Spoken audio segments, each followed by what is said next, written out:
Blessings to you in the name of Jesus Christ. This is Pastors for Pastors, the podcast that supports and celebrates pastors of all churches and denominations. I'm Ken Broman, folks, and I'm so pleased you've joined me for this episode because it's a special one indeed. My guest today is the Reverend Dr. Jill Duffield, editor and publisher of the Presbyterian Outlook, the long-standing and distinguished news magazine of the Presbyterian Church USA. Jill will tell us a little bit more about herself in a moment, but I'll tell you now that she's been a pastor, is the author of the recently published book, Lent in Plain Sight, a devotion through 10 objects, and is a popular speaker and preacher. Jill has the advantage of a national perspective on the Presbyterian Church, and I think her observations translate pretty well onto most of the mainline denominations in our culture. From that unique perspective, she has some insightful and thought-provoking observations. So without further delay, let's welcome Jill Duffield. Thank you for joining me for Pastors for Pastors podcast this time. It's great to have you here and great to have a chance to talk with you.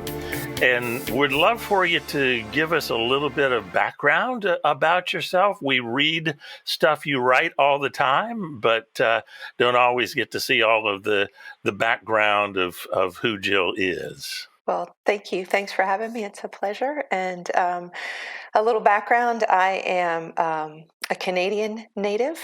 So we moved to North Carolina. I started fourth grade in North Carolina. So I'm a good, solid transplant, I think. Been in the United States for a long time, but I think that does sort of color my view a little bit as an immigrant and a little bit of a different cultural background, I would say.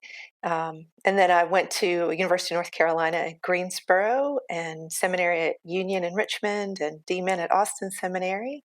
I've been in this role at the Outlook for almost 6 years now. And I'm married to my high school sweetheart, Grant, and we have 3 young adult children. I'm thinking of you not only an excellent writer, but you have to be a professional observer to do what you do. And you spend most of your time observing the Presbyterian Church USA. I'm curious, as a professional observer, what you are observing at the national level. This podcast is mostly for local pastors and not just Presbyterians, but I'm assuming that what you're seeing in the Presbyterian Church is probably true of most denominations in the United States right now, give or take a few years one way or the other in terms of trends. And I'm just kind of want to start out getting your picture of the big picture of what you see going on in the Presbyterian Church right now. Yeah, absolutely. And I do think it's probably applicable to at least other mainline denominations.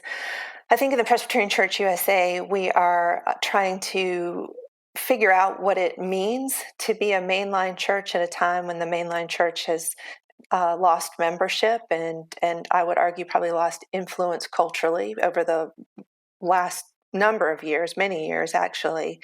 And it's interesting to watch our national leaders articulate what it is that we are to be about. And of course, we hear our stated clerk, J. Herbert Nelson, talk about a movement rather than an institution, and talk about the fact that we're not dying, we're reforming. And Diane Moffat, as the president of the Presbyterian Mission Agency, with the Matthew 25 initiative and inviting local congregations to engage in that work.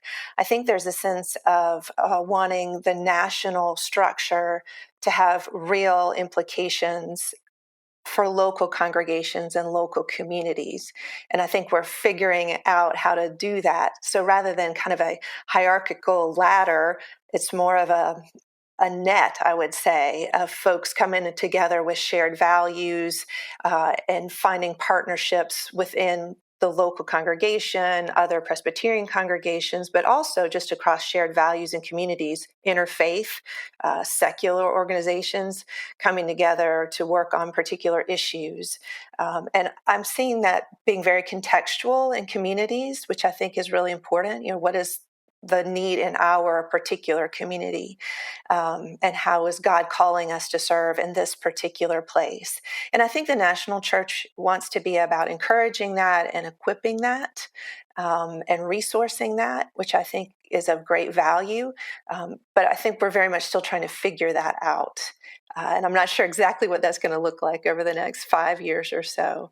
But that would be sort of my initial impression. Presbyterianism has a tradition of being pretty hierarchical, and so this is a real shift. And of course, generations growing up in different periods of time, when my generation and older saw the different levels of the church as kind of a top-down way of operating, what you're describing is a real change. Yeah, I would say so. And I think it's been heartening to see the Presbyterian Mission Agency and the Office of the General Assembly coming closer together in partnership. And now, of course, they're looking at shared budgeting and things of that nature, which is not easy, but I think it's important. And those are real conversations with, I think a real hope that they will be working more closely together, which means a better use, I think, of our resources, frankly. Right. And we need to be all about being better stewards of those resources.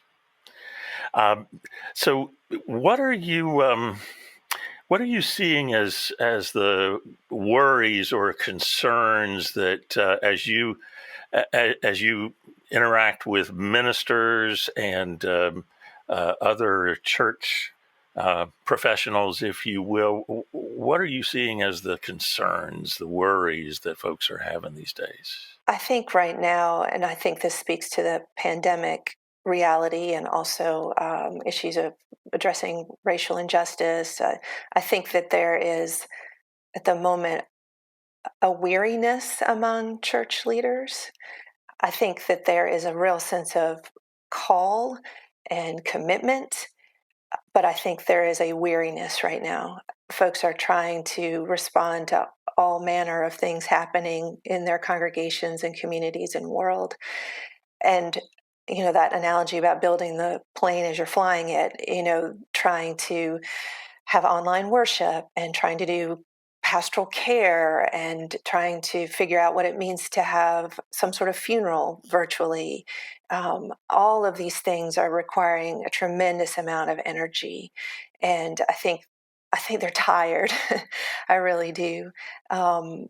And my hope is that we support one another and that we can say, well, I'm doing this. Why don't you do you use the resources I'm using, rather than we're all trying to do the same thing in our own context and just being pretty worn out. And I think obviously an additional worry are things like resources. And we've seen food insecurity just soar over the course of this pandemic, and obviously a lot of economic realities that we're facing, and that impacts the church. We're seeing that on a national level. I think we're going to see that on local congregational levels too. So I think there's certainly some worries about that. And with a sense of not knowing what that's going to be in 6 months or a year or 2 years. That weariness is very evident, and just an anxiety to try to get to some sense of rhythm and regularity with the things that they're doing, and predictability, and so many decisions that need to be made. Absolutely. And I do think there's a lot of grief right now too. I mean, grief of people losing their jobs, grief of folks who are sick, grief of not being able to visit people who are in assisted living type situations. So that isolation and wanting to be close to people that we can't physically be close to, the grief of people dying. I mean, I think all of us are in grief and trauma ministry right now, whether we feel prepared for that or not. Right. Yeah, I agree. I retired the first Sunday of May, which meant we were not able to say goodbye to each other, the congregation and I. Yes. That's huge. I just recorded a final sermon and disappeared. And Yeah, So there was grief that's on the so hard. congregation's part about not being able to say goodbye, and the same on my part. So Yes. there are lots of different kinds of grief in this period of time. And not being able to mark all kinds of Right, milestones, I think, and even right, celebratory things and yeah. baptisms, and yeah, trying to think of how to ritualize things that we didn't have to think about how to It was just ritualize automatic. before. Yeah, It's yeah, hard. very, very tiring. At the same time, what gives you hope as you Oh see gosh. all of this going on?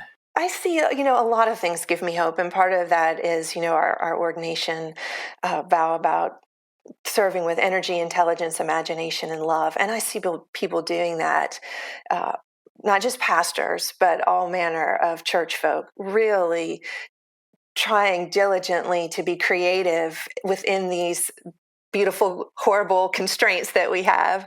And it's exciting to see folks just, we have this, I think, understanding in the church that we have a difficult time changing, and that's true. But boy, we have seen that when we need to change, we can change and we can do it quickly. It's been mind-boggling to see, little tiny churches who are figuring out a way to do worship virtually. And it's exciting to see people doing Christian education classes on Zoom.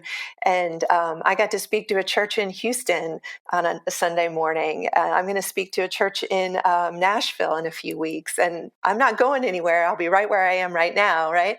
But seeing that as an opportunity for us to have conversations with folks we might not be able to facilitate otherwise. And I've also think it's hopeful.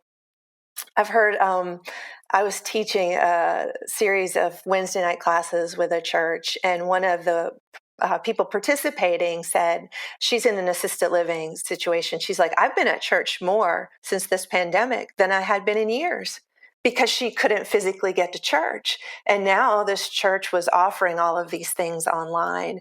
And it was something we probably should have thought about a long time ago and didn't. And it was a reminder that there are folks for whom this makes church much more accessible. And so I think there's hope in that. I also think there's hope in seeing the church really wanting to be the body of Christ in the world, whatever that looks like, and however we need to go about doing that. So that provides me with an incredible amount of hope. I agree. Those things give me hope too, and I kind of want to lift up, say, how about those Presbyterians? People thought they couldn't change, and they've been doing a lot of changing real quickly. And here Yeah, we are. That's right. Exactly. Which hopefully spurs us on for other yeah, challenges, right? right, right. Which kind of brings me to the next question. Obviously, 2020 has not just been about the pandemic. We've had a lot of tragic, terrible instances of racial injustice that have been right there in Yeah. front of us on the television, and very disturbing, and protests. And also violent, as some people say, those aren't protests. That's something else. But how do you see the church as you've been able to observe and be in touch with people around the country?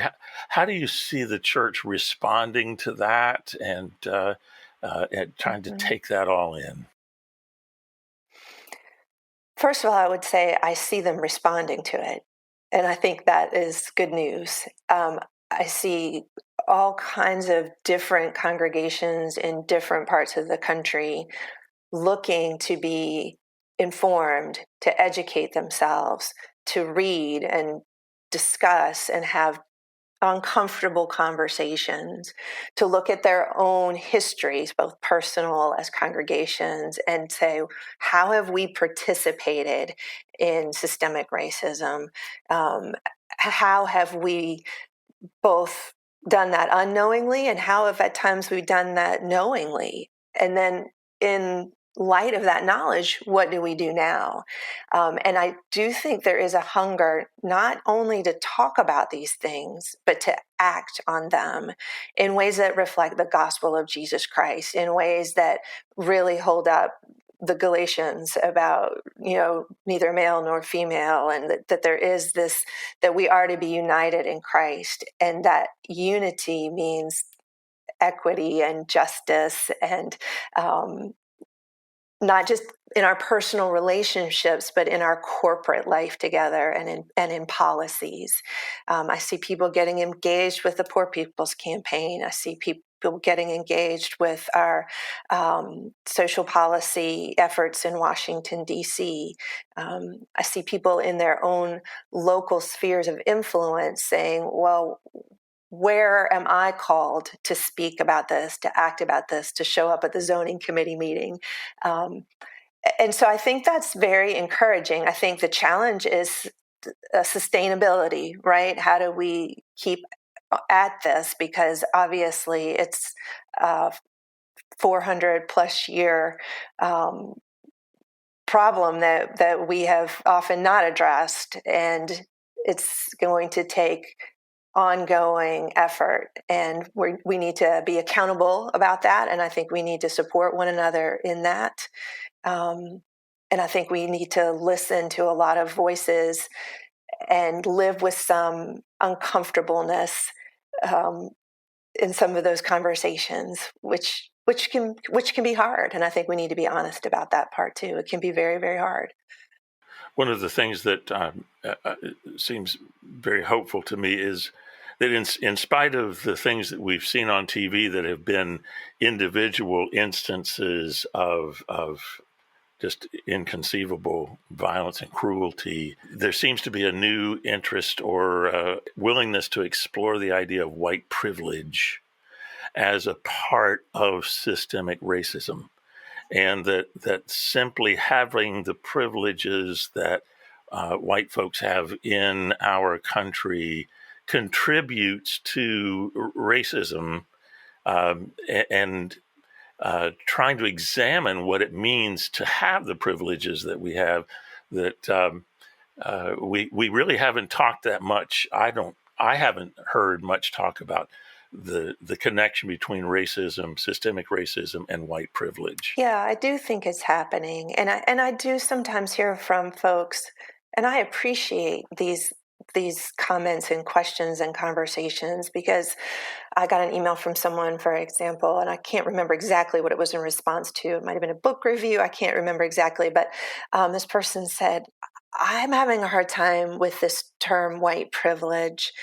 I work in a church where they're white people, but they're not affluent.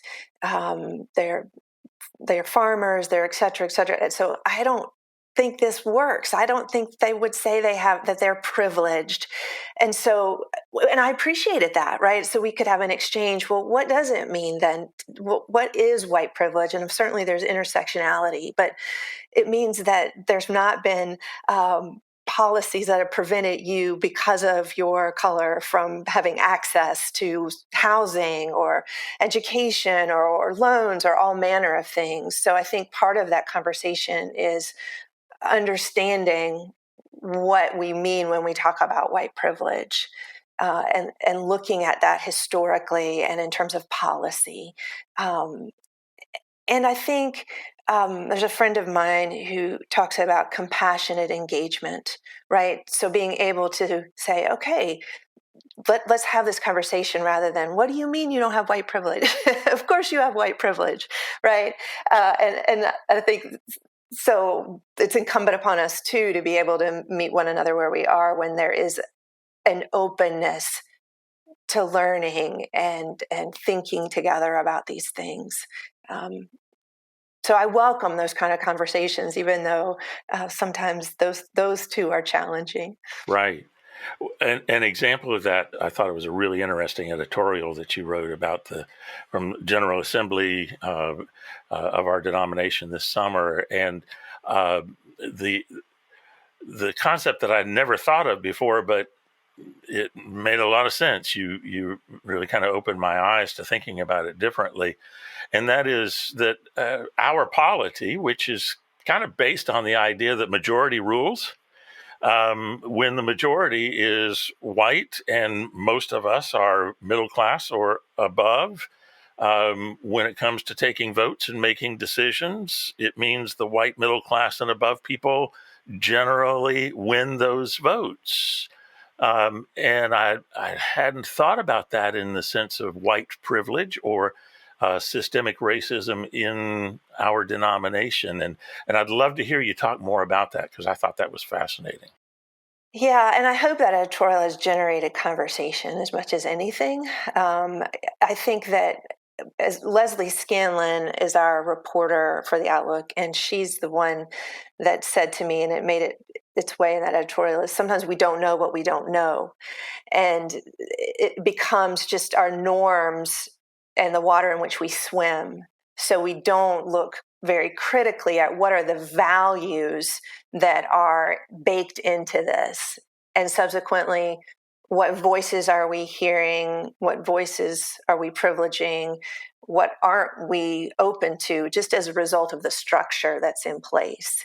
And so that was my hope with that, is really for us to look carefully at how we go about being the church, particularly on that national level. I think we use some of Robert's rules in local session meetings, but probably not a whole lot. I think there's a whole lot of, talking back and forth, and it's a lot more open. More informality. But, yeah, right. exactly. Yeah. I mean, and obviously we're talking about a large gathering, and that's difficult in and of itself, and it had particular challenges this year virtually. But someone shared with me a quote from the womanist theologian Katie Cannon, and she talks about there is no value-free space. And if that is so, then we have to try and suss out what are the values in this space, and who are they serving, and who are they excluding. And so that's a conversation that I hope we have in all of our spaces. Rather than just sort of taking them, well, this is the way it is. Well, there may well be other ways to go about discerning together what the will of God is. And I hope we'll be open to those conversations and looking at it with some critical and prayerful thinking. Obviously, one of the principles of Robert's rules is that minority voices should get heard. Even if the majority makes the decision, the process is supposed to enable minority opinions to be heard. And as I read about General Assembly this summer, I'm not being critical of anybody running it. It was a terribly difficult situation. It's tough. Right. But, really hard, yes. It seemed like maybe there were a time or two where minority voices didn't get heard as much as maybe they could have been. It was hard, and I've seen this at other assemblies too. Sometimes the folks who know the polity the best are privileged because they know how it works, and then there's others among us, when we show up, we're trying to figure out the process, and so we're several steps behind. And I think this summer's, when it was virtual, I mean, it was very, very difficult even to figure out how do we even do this. But my sense when I was when we were reporting on it, there were moments where it felt like there was this movement, and there was a sense of, this was what I think the body wants to do, and yet the structure was such that it couldn't do it. And that was part of my frustration, was, can't we just have a conversation, even in this bizarre setting? Can't we call on this person to share something with us? Do we really have to have a 2/3 vote in order to bring this back to the floor? I mean, and so that was part of the impetus, I think, for that editorial, was just sort of a sense of frustration that I think we wanted to have a more organic conversation around some of that. And I recognize that maybe that was absolutely, utterly impossible on Zoom with hundreds of people, right? So I just want to recognize that that construct made it really hard. But it also, I think, highlighted some aspects of our life together in a way that we might not have seen in the convention center. Yeah, I think it might have happened differently that way. And going forward, who knows? That may be continue. That may continue to be a part of it for a lot of different reasons, pandemic or availability, or even cost.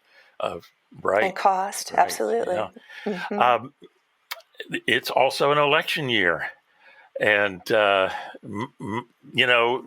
don't remember an election year as far back as I can remember that was happy and friendly.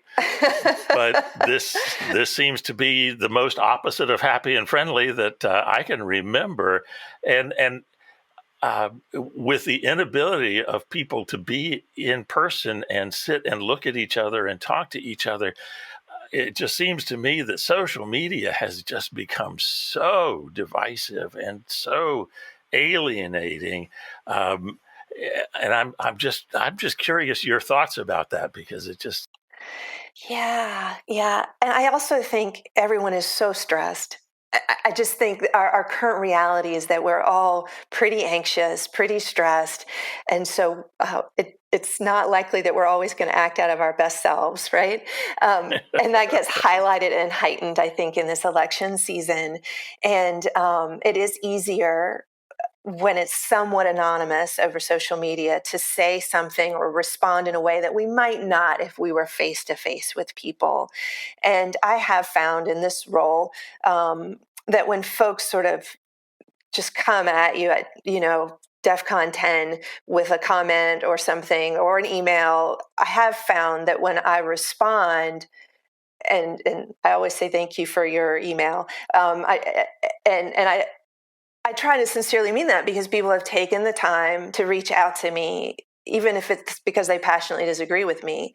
They're invested enough that they have reached out, and I will try and hear what they've had to say, and hopefully try and learn from that. And whenever that, almost always when I do that, I almost always get a response back, and it's usually much less angry. It's usually much more of a humanizing conversation. It's harder to do that, I think, on Twitter and Facebook and some other of our social media platforms. But I have found that, and this is hopeful to me, that really sometimes we just act out of some impulse. And when we realize there's a human being on the other side of that, we can have a much more gracious conversation. And personally, I try and think about and even ask people, what's at stake in this for you? Like, what's at the heart of this for you? Why does this cause you so much fear or anger or pain or whatever it is? And that usually changes the tenor of the conversation. We can't always how do you do do that, that? but Right. But how do you do that personally? Is that just your personality, or how have you learned to kind of put aside at least for me, is that initial reaction of, oh yeah, well, let me tell you what I think. well, How do sometimes you? that is my initial reaction, and I have to just take a pause, that holy pause. And Yeah. sometimes I wait a day, Right. and and I think it's partly because I really believe and know that we are united in Christ, and that's not of our doing, right? And when I go and speak places, I tell people, like, you do not have to like me, but God says you have to love me. And so, and I have to love you, right? Yeah.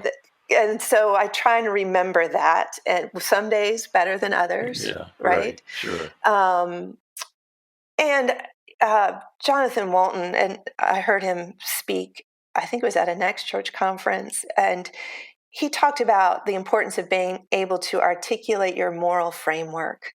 And so you can say to someone, this is why I made the decision I did. This is why I acted in the way I did. This is why I wrote what I wrote. Because for me, my moral framework is X and Y and Z. And I have found that very, very helpful, because I can say, well, my moral framework is that I really do believe everybody is a beloved child of God. And because of that, I believe that they should be treated in this way, and they should have access to the abundant life Christ came to give. And um, for me, this is how I can see where that can be furthered. Now, you may disagree with that. Your moral framework may be different, or it may be the same, but you see it played out and worked out in a different way. We can have that conversation in a whole different way. And I've learned that really changes how we talk to one another. Because when you tell me that you're upset about this issue because it's impacted your son, whatever that issue is, I mean, I know that that's personal and that's heart stuff. And so it's no longer some disembodied concept or something that I need to be right about. It's something that I want to have compassion around, because this is something that really matters to you in a heart way, not just a head way. See, you are a really good observer, which means you also are a good listener. It's clear that you're able to focus on the other person and listen, and that's a skill and a value we all ought to have more of.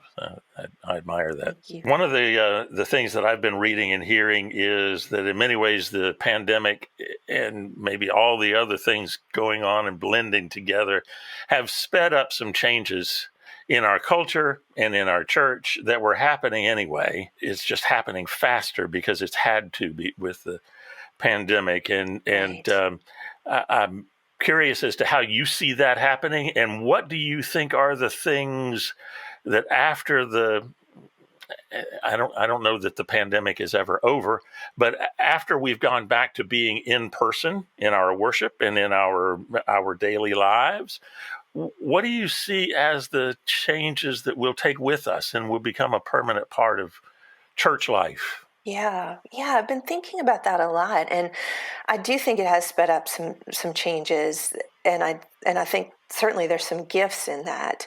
I also think that it has highlighted, I will say for me, it has highlighted the value of being in person together. Oh, yeah. I miss that tremendously. Right. I miss being on the pew and singing with people. I went to an outdoor masked up prayer service, and when we mumbled the Lord's Prayer together, I got teary-eyed because we were saying this together, you know. You could hear other people doing it too. Oh my gosh, yes. And so I think that has been a gift, right? Not to take that for granted. And I think we will be so glad when we can sit around the table together in the fellowship hall. And so I think it highlights the gift and the importance of that. And I also think it highlights that we need to have a lot more on-ramps at the church, and we need to have a lot more channels through which to share the good news of Jesus Christ and to be community, and that a virtual community is community.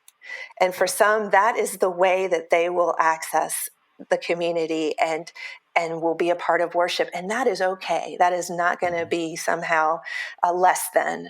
So I do think we'll in some ways be a hybrid church, and that I've thought for a long time, in our culture, we kind of access everything when we want to access it. You know, we watch things when we want to watch them, not at 8:00 on Thursday night like we used to. Right. You know, we go to the gym when we want to go to the gym. I mean, and so the church has been in some ways an outlier in that this is when we come to church. This is when we have these things. And I think our new reality is such that that's no longer true. And I think we're going to have to continue that so that folks can have access, and they may listen to the sermon while they're walking their dog, because that's when they can do it. And I think we need to value that and celebrate that and recognize we're going to have to be both and in person and also available virtually, which I think is going to be a challenge just in terms of resources and energy, all of those things. But how do you staff that? I do. I think communications people are going to be hugely important. They already were, but they're going to be even more so. I think we're going to have to get much more savvy about social media and how we use it and how we reach out to people with that. But I think that's exciting. And I also will say there are other groups who do that for ill. And have great strategies for reaching people with their messages that are counter to the good news of Jesus Christ, I would argue. And so, boy, do we need to be intentional about sharing the gospel through every medium possible, and partnering with other people who know how to do that, and partnering with people who are in different generations. I have a 17-year-old who likes to critique the PCUSA's Instagram account with regularity. So we need to call on those folks for whom that's their native language, That's right. That's right.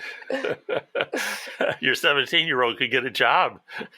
Right. She worked all summer for various Presbyterians, uploading and editing their videos, which is, who knew that would be her summer job. But to see churches and ministers who this is not what they signed up for, to begin to learn how to live stream and post on YouTube and, learn how to talk to a camera, and realize that you're actually reaching people that you hadn't been able to reach before. Absolutely. It's very exciting. Absolutely. It's very exciting.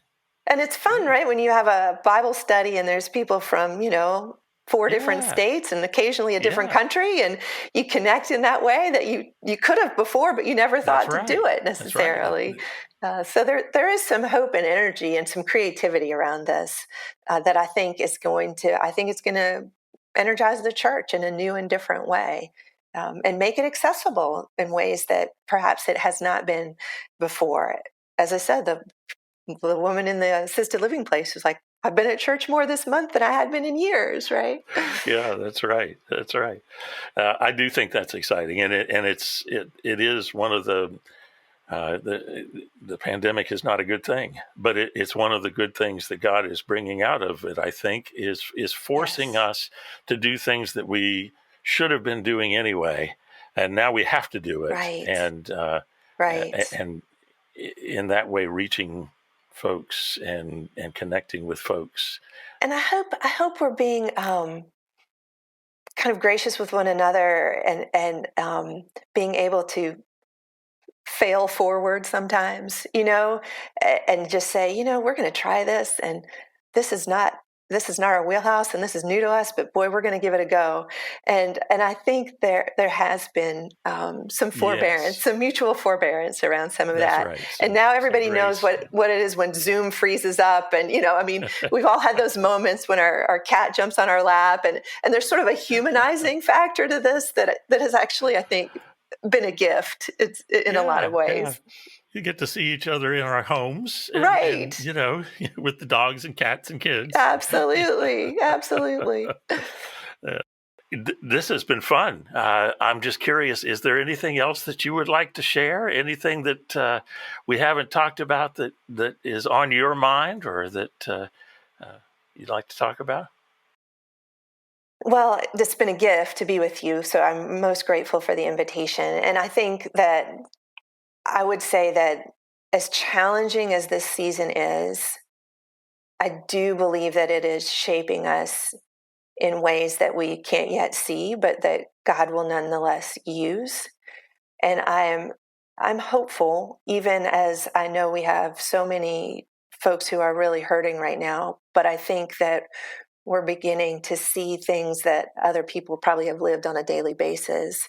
And hopefully we are going to respond in ways that show forth the love and compassion of Christ.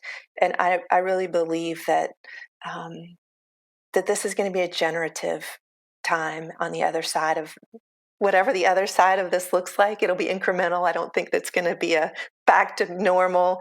I heard someone say we shouldn't go back to normal. We should strive for better. Yeah. And I like that. Yeah. Framing of this. I agree. I heard somebody say that any church that goes back to February and picks up from there is making a big mistake. Yeah. I would agree with that. Absolutely. We've learned a lot. There wrestled blessings out of this. That's a great way to say it. And maybe a limp or two in the hip. And maybe a limp or two, exactly. Absolutely. Well, Jill, thank you so much for this time. It's been a pleasure to talk with you, and we just have met very briefly before, but to get to know you a little better too. It's a gift. Thank you so much for having me. I appreciate it. What a privilege to have Jill with us for this important program. I hope you found her observations as thought-provoking and perceptive as I did.